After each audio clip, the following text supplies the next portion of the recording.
Hi, my name is Will Terry, and I want to teach a class on how to use color more effectively in your illustrations.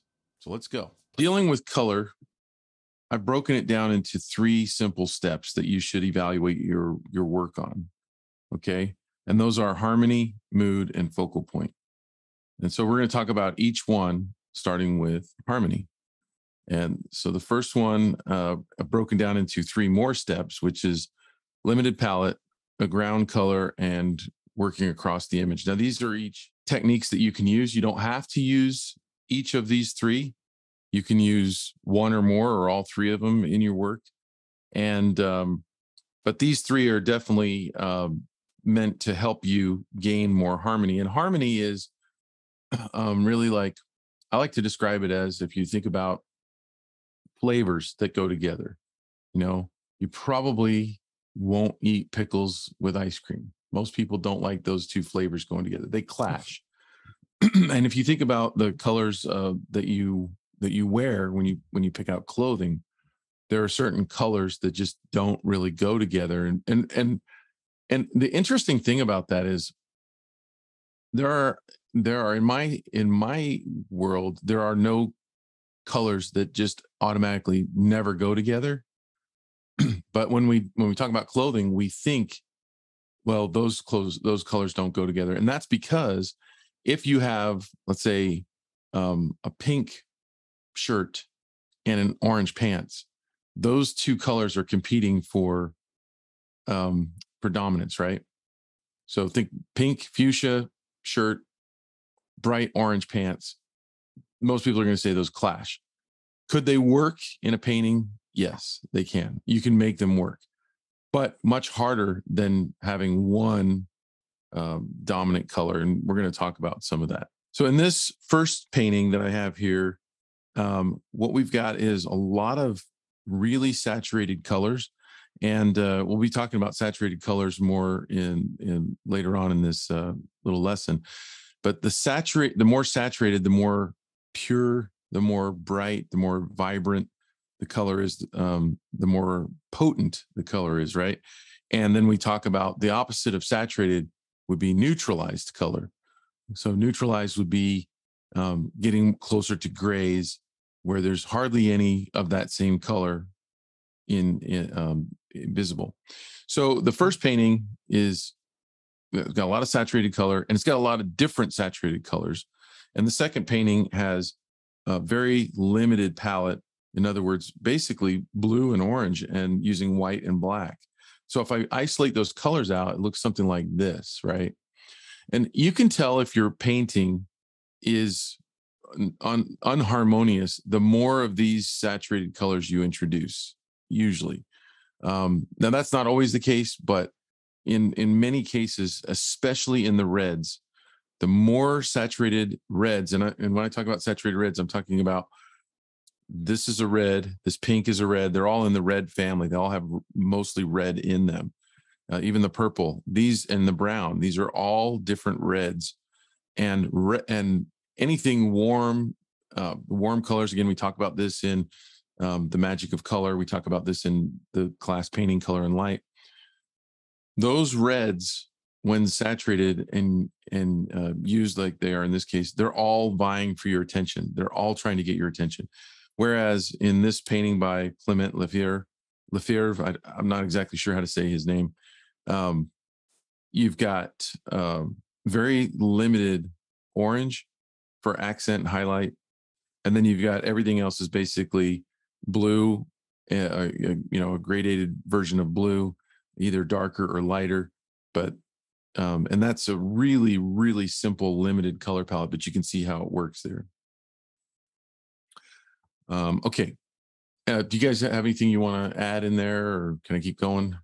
No, just keep stuck going. on how beautiful that image on the right is. I just love it. Yeah. Mm-hmm. I'm gonna look that guy up. Okay, so then ground color, we'll talk about that.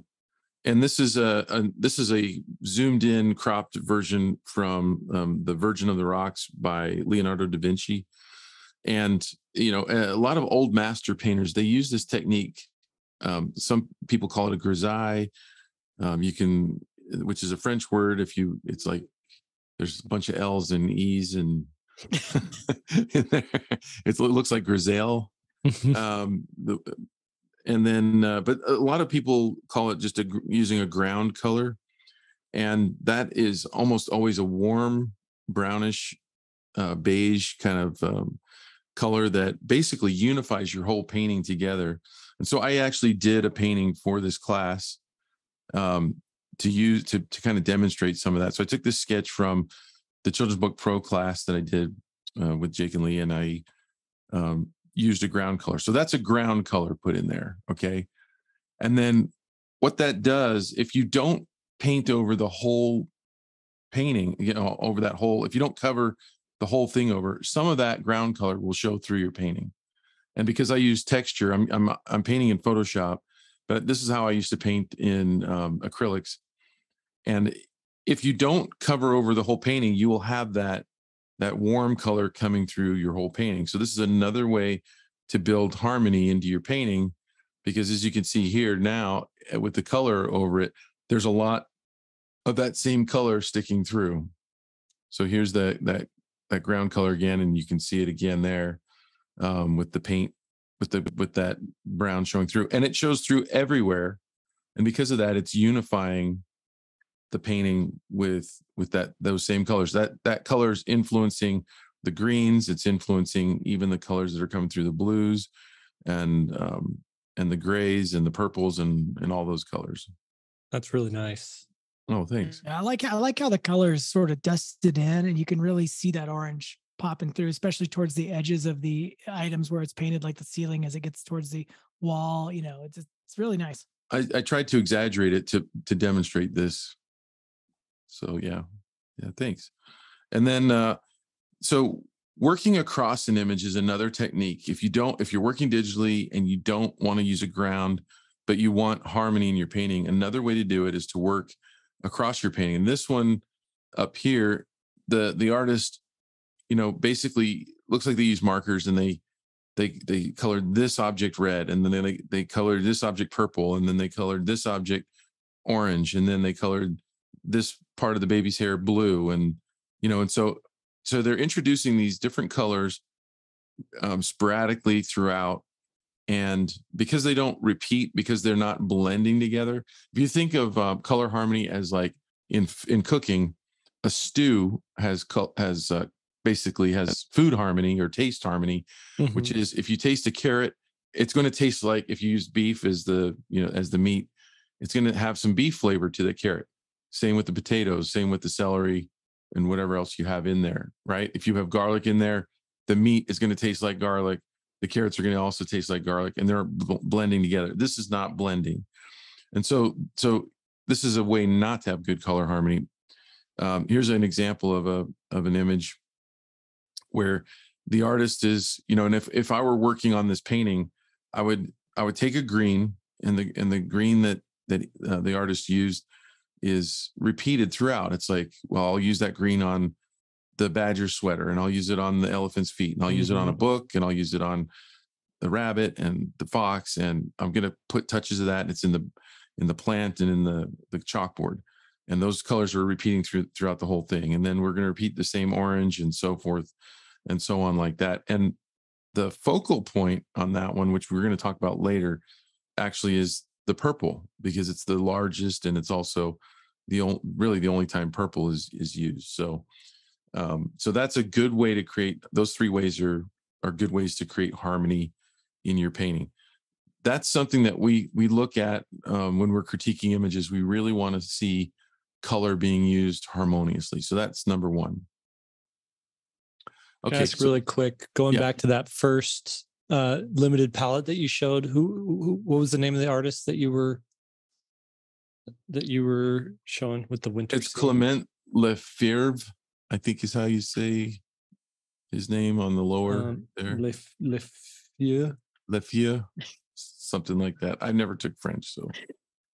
Oh my goodness! I'm just gonna put a link to him in the chat. Okay.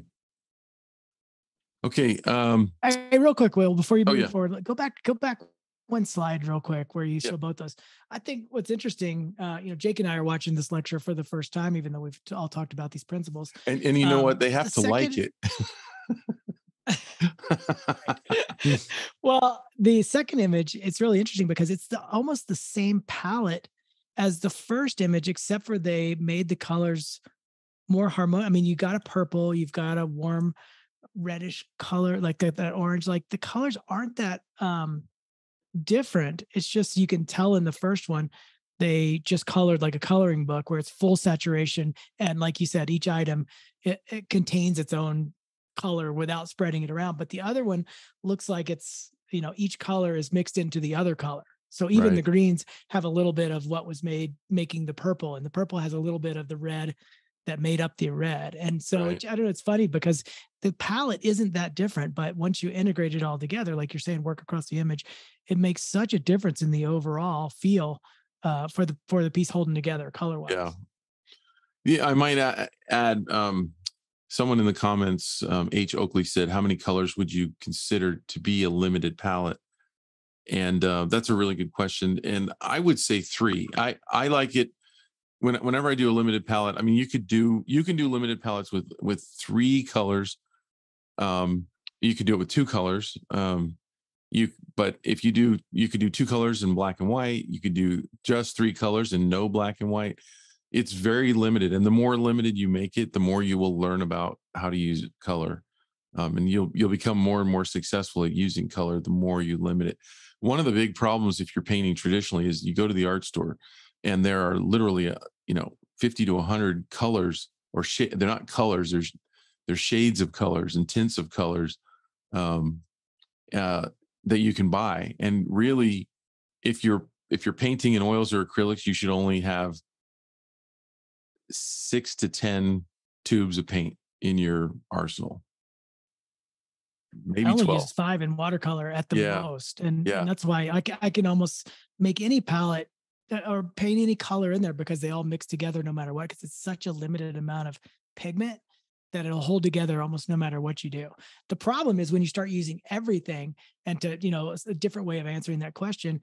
The more colors you add, the more those colors need to be related in terms of saturation. Like Mhm. if you're, like Will said, if you're using all colors out of the box, like that top one where it's blue sky and green grass and bright red barn, it's going to be all over the place. And so like the more colors that I add to an image, the more I desaturate the colors so they blend together a little bit more.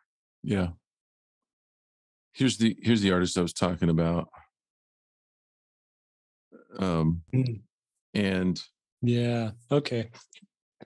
I so like here's that some of one them. you picked the best. I think he's really good, but I think you picked the top one. Yeah. He's really good. Oh, that's nice. Yeah. Okay. And in mood, we're talking about the feeling, right? The feeling of your piece, and the what colors you could use to enhance the feeling. You start off with a sketch and you're in black and white mode and you're not even thinking about color. But as you design, you should be thinking about color, because color should be used to help tell the story. Everything we do in designing an image, including color, should not be arbitrary. It should never just be arbitrary. And that's one thing that I think people make a mistake with when they go to colors. They just start having fun picking colors kind of at random, really, like whatever they feel like. And I was very guilty of this in the beginning of my illustration career. I just wanted to make pretty pictures, and I never really thought about limiting my color choices to or choosing them intentionally and deliberately for storytelling. But that's one of the things that you should be doing to be more successful as an illustrator telling stories. So the first thing is picking a good color scheme and trying to figure out which color scheme is right for your painting. Some images are better in black and white. Some are better monochromatic. And again, I'm not going to go into what each of these things are, because that's what our classes are for. This, again, each one of these PDFs that we're making is basically a checklist, so you can look at them when you're evaluating your art and self-critiquing. Are you going to go with a complementary or analogous color scheme? So if we look at this image right here, and I apologize, I don't know who the artist is on this one. It's an amazing little image. And I mean, it's hard to imagine when you see a really well done piece of art, a lot of times we overlook the color choices, but this started out in black and white, and the illustrator had to choose the colors. Now, sometimes the concept will basically give you the color vision in your mind, right? When you start working on it, you're like, it's a night scene. Well, it's not going to be oranges and yellows and reds from daytime sun coming in. It's going to be cool colors from at night. The little girl is scared of the shadows, so it's going to be darker. And this is where we talked about this before we made this, that value is another lecture, a whole nother lecture. But value definitely does influence your colors, and you have to think about value while you're doing colors at the same time. I had done this little demo for painting color and light, which is the same image painted in two different ways to show that, you can have two different moods with the same drawing, the same sketch. It can make you feel different. This is very warm, and obviously this is very cool colors with warm highlights and warm accents. This is the end of the day. My story here is, Santa arrives in Hawaii after delivering all the packages, is tired, is ready for some R&R. And, does he arrive at night? He's going up to his little bungalow there, or does he arrive right at the end of the day in the sunshine? I mean, it changes the story, just the color. So you need to think of the color scheme that you're choosing to use to enhance the mood. What does it feel like? Ask yourself, when you're contemplating sitting down to color a sketch, what is the feeling you're trying to promote? And that's going to make a big difference on the colors that you choose. The saturation level can definitely influence the story. So here's a sketch that I did a long time ago. And, this one's it's colored, but it's very desaturated versus, maybe a little bit more saturated versus like, crazy saturation where, this kid is angry, right? And that saturation can really enhance and help tell the story of, if you've ever seen a baby just freaking out, their heads get red as they're screaming. And it's more than just the color. It's the hot feeling of that sound that that you can't stand hearing, especially if you're on an airplane, and it changes your mood when you hear that sound. And you want, as an illustrator, if you're illustrating something like this, you want to convey all of those emotions, and color definitely helps. This is just not as emotional, right? Right. So using saturation to tell the story. And then value level, I did throw that in here because, again, even though this lecture isn't about value, and there's so many more things we want to talk about when we're talking about value, it still is important on the mood that you're conveying. And since we're talking about mood, I want to include value. This piece versus, something light and airy like this one right here. Two totally different feels, and the story that you're trying to tell is either dark, maybe it's middle tones, or maybe it's super high key is a color term, high key, like this, really, really pastel light values. Nothing in this painting is going more than probably 50 or 60%, and just in a few places, but 90% of this painting is in probably the 0 to 20, 30% range. And those things definitely matter. Anything you guys want to add before I move on? There's a question. It says, do you use tints, shades, or gradients of the 3 limited colors in your palette, or just those 3 colors straight up? Thanks. Yeah. So those, when you do a limited palette, and we'll go back to that, you can, there are multiple ways to do it. There's not just one way. You could choose 3 primary colors, or 3 saturated colors plus black and white. So you could do 3 primary color, or 3 saturated colors, a red, a blue, and a yellow. And your red could be orange, your blue could be purple, and your yellow could be it could be banana yellow, or it could be a warmer yellow, or a cooler yellow. It could be lime green, and your blue could be like an aqua, yeah. So you choose 3 colors, and then you could add black and white to tint and shade, like this person mentioned. Another way to do it is to choose 3 colors that are that you either, if you're working digitally, you would pick from your picker that could be tints and shades to start out with, and you can only use those colors to make a painting. Both are really good exercises, and one's not better than the other. But if you force yourself to solve some problems, like by limiting yourself that way, your color harmony, if color is something you struggle with, it will automatically increase your color harmony. So I highly suggest doing something like that. Okay, and then last, we have focal point. And the first thing I want to talk about is warm colors. And so we have cool colors here. Your cool colors are your greens, your blues, and your purples. And of course, on the other half of the color wheel, you've got yellow, orange, and red.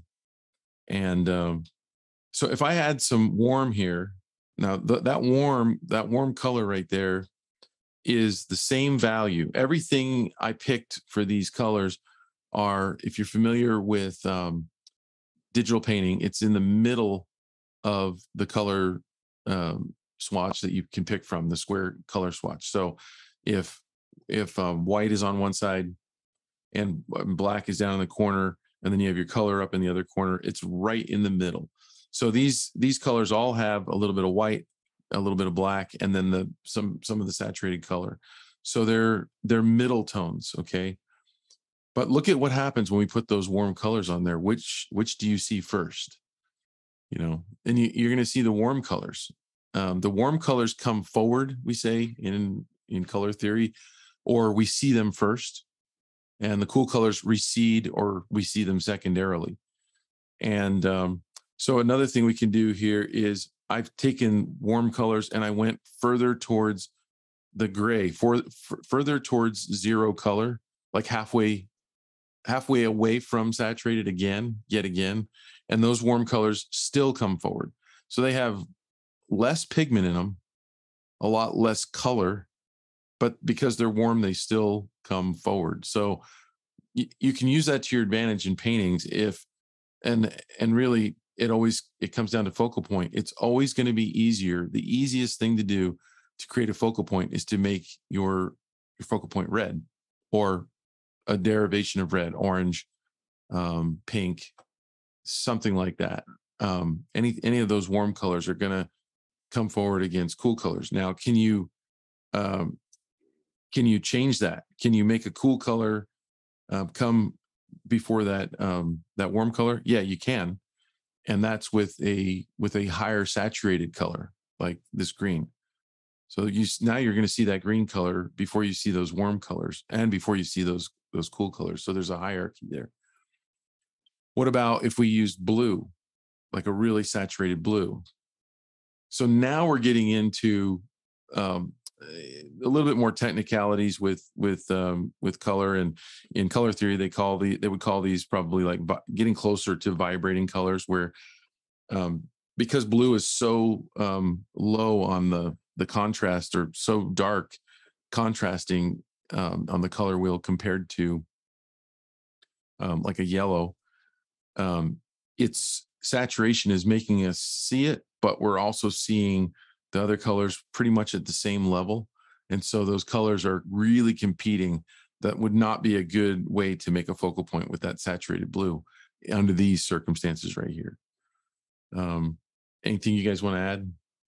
Someone's just asking, like, how would you do this traditionally? Would there be a lot more planning out beforehand, doing little studies with, say you're working in gouache or acrylic or watercolor? Yeah, I mean, that's like the traditional way before the computer. I mean, the computer it's new in my lifetime. A lot of our students probably have always had a computer, but I mean, like, just a few years. I mean, I was in college when they wouldn't let us use the computer, and then the next year they did. So I was right on that pre-computer for art, and then computer taking off. And back in the traditional days, it was very common for illustrators and fine artists to do color studies, to do a little version of your, however you want to get your sketch, and just basically do a couple little quick practice studies to try to work out the values and the colors. And you can do that multiple times till you get something right. It's definitely more time consuming, and it's definitely quicker to do it with the digital tools that we have today. Right. Let's see, I think I have one more here. Yeah. So if we go back to that really saturated and a different saturated color, a warm saturated color, now it's definitely becomes the focal point. So, and there's one other thing we can do to steal the focal point, and that is when we go high contrast, and that one's going to win out, right? So, and that's not part of this lecture necessarily. That'll be part of the value lecture, but I just wanted to throw that out there because it's all interrelated. It all kind of goes together. So that's saturated colors. Great. And then the last one in focal point is single use color. And, I have an example here, a painting I did a while ago, where if you just, one of the easiest things to do, if you want to control your focal point, is to make your main character or wherever you want your viewer to look be the only warm color in the painting, and you'll almost be successful at just about every time. It's really hard to mess that up. It's almost impossible to mess that up if you save your warmest color and you don't cloud it. Now, one of the things that we see a lot is illustrators will use too many warm colors as accent colors. They'll use a lot of reds and oranges all over the place, and that becomes really distracting. And it's basically like, if you think of the warm colors, the cool colors are like the people at the party who aren't saying anything. They're just kind of hanging out with their drink in the background. Maybe they're whispering or talking softly to someone else. And then you have the loudmouth of the party. That's your warm color, right? If you get too many loudmouths, the volume level just goes up and up and up until it becomes chaos. And so you're really trying to avoid chaos in your paintings. So the last thing I wanted to do is just kind of a review of like how I do this. And I'm just going to take you through my layers for this painting right here, and just kind of go step by step on how I solve the color problems that occur. First with that ground, and then secondarily I add my shadows in there. And these are, just because I go from the things that I know to the things that I don't know. And the things that I don't know are, what color do I want the focal point necessarily? What color are the accent colors? I don't know yet. So I'm going to work from the things that I know. And one thing I know is that refrigerator, I want it to be basically a white refrigerator there, right? And I've picked, because I've got the warm colors there, I picked kind of a green. I've seen a lot of old kitchens. This is an old kitchen. I've seen a lot of old kitchens with kind of a greenish wallpaper or green color paint. And but it could have been blue. What I wouldn't use is a red. Now people do. It's trendy. Maybe it's dated now, but for a while there, it was trendy to have an accent walls in your house, like a bright red color. And just because you see something used doesn't necessarily mean that it's going to work out in your painting. Right. So I'm glad that the kind of the era that I've been looking at my whole life has been like 50s and 60s era stuff, where they didn't do that kind of thing, because that didn't influence my art. And I don't know, it would be hard to use those accent wall colors in a lot of paintings, because they're just too bright or too saturated, and they're gonna steal some of the show, I think, if you make them too saturated. So everything in here is really muted still. And one thing that you'll notice is I've also chosen, a matching stove that's white, a matching microwave that's white. And I know that, the stove and the microwave and the refrigerator, they could all be different neutral colors. I could do that. But for continuity and to create a backdrop for my action, I want to make it as simple as possible. I even chose white plates and white cups, because I don't want to, I know that plates come in all kinds of different colors, but the story is not about plates and cups. So I don't want to give them a special color. It has nothing to do with them. They're just flavoring, they're just background. And I want them to fall into the background and kind of get lost. So I'm not giving them any color. So the next layer is these little magnets on the refrigerator, and I'll just toggle back and forth on those. And the reason I did those next is because they're so small, they're not really going to influence the color in the painting, but I've got to deal with them. And usually people do use accent colors on their refrigerators. So I gave them really muted accent colors. Yeah, they're red and they're green, but they're not going to take over the whole painting. So then the next layer is I've gone ahead and lightened up, and I've also decided to make the cabinets. I've got a lot of brown in the wainscoting and the floor. So I don't want that brown to just, I don't want it to be a drab brown kitchen. So I've decided to make the cabinets gray, and I've decided to lighten up the refrigerator even more. And then the next layer, I'm doing the cat. Now, of course, those drawings on the refrigerator, I could add color there, but why?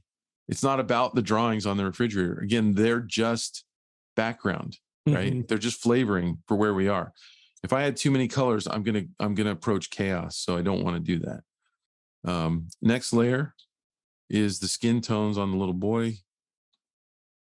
And then the next layer is, so I'm going from what I know. I know it's a black cat. I know that this is a little Caucasian boy. And then I go to the accent colors. And so the colors I chose for accent are blue, because again, blue recedes. It's not about curtains. It's not about towels. And it's interesting how many times, and I used to do this too, as a beginning illustrator, I loved red and orange and all kinds of different colors. And if I look at my old paintings, I should have included some of those in this lecture on like what not to do, Yeah. But I would just choose I'm like, why aren't there more colors? There's only like 6 real colors. I would run out of colors all the time because I didn't know what to make things. I didn't know how to leave things neutral. And so I'm painting these blue, these accent colors, but again, they're not, I want to have repetition. So that's why I'm staying blue with all of them, but they're also not saturated. They're still very muted. And then I'm keeping everything really low and muted and not saturated. And then I've chosen to do the focal point in red on the kid's pajamas. So he's red. And then I decided to make the car, because we got that car in the front, his little toy car. We see those in red all the time. It could be red, but that's going to be really heavy in that corner. It's not about the car. So I'm going to go with another cool color. I'm going to go with purple. And then in my painting technique, I paint really muted like this, and then that allows me to saturate at the end. So then the next layer is I'm going to go ahead and saturate what I want to enhance the storytelling. And you can see where I basically turn on the lights. And I have a 10-step digital painting course at svslearn.com. If you want to see how I'm actually doing that, I go into it there. They're talking about it in the chat. That's come up a couple of times. Yeah, 10-step digital painting, and then the final thing is the highlights. You got to have highlights. Yeah, Jake and Lee give me crap about the highlights sometimes, but I love them. Gotta love them. Highlight world. So then, yeah, it looks amazing. Oh, thanks. So then I did a couple more things. I wanted to switch out some colors. What if I made too many things red? So what if I made the car and the and this is one of the things I see a lot of times is you rob from your focal point from your own storytelling if you use too many saturated warm colors throughout. Could I, in this situation, make the kid stand out again by going with a saturated blue? Kind of, because that's using the one color, you only see it one place. So it does make him stand out. But I just feel like it's less ideal because now you've got, the painting becomes really noisy. It's imagine 4 people in your party that are trying to get everybody's attention. And I just think it's better to just have one. So. Yeah. I should add that, what Will's showing all these different versions as examples of these principles, but doing color studies is so much fun before doing the finished painting, because you can go through these options like he's playing with, like, what if it's a cool color on the pajamas or whatever, and really kind of, sit with it for a little bit. I always do at least 3 or 4 color studies before I go to paint, because it makes the final painting so much more relaxing, because you're picking the right color. You can kind of lean into it instead of guessing while you're going, because it's hard to come. I see so many people go from a line drawing right into a color painting, and they haven't established the values, they haven't established the lighting, and then they haven't established the color either. And they're trying to pick all those things at once. And that is really, it's hard enough to do it in isolation before the real painting, but to do it in the real painting and then still paint well, it's a tall order. Yeah. For even more great tips, check out svslearn.com to see more classes on color theory.